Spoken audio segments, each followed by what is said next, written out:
apoyando los movimientos de un pueblo con una...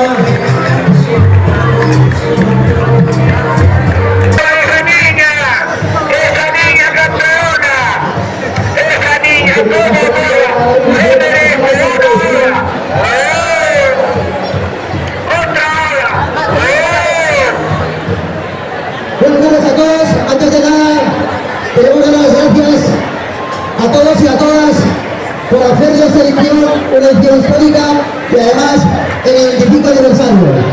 Hay una persona que acaba de mandar callar porque lo que no sabes es que esta carrera es un homenaje a él. Ven para acá.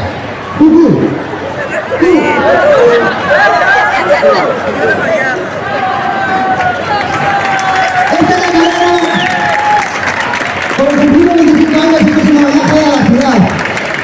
Esta carrera está dedicada a todas las carreras populares de Pontevedra. Y si hay un personaje que nos hace sonreír, que siempre está, es Rafa Córdoba. Por ello hoy queremos homenajearlo y que sea el que dé la salida. Vamos a dar un fuerte aplauso a Rafa. Porque tenemos que hacer entrega.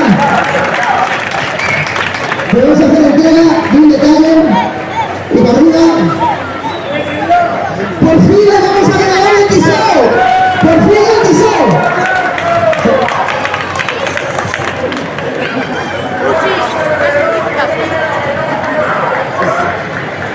Bien. Como todos los años, hacemos una cuenta atrás. Este año, como los 3 anteriores ha dedicado, nos sumamos al movimiento de la economía. Por lo tanto, van a salir por delante el equipo de uno y a continuación empezamos la cuenta atrás de los 20 segundos. Un momento que nos damos salida.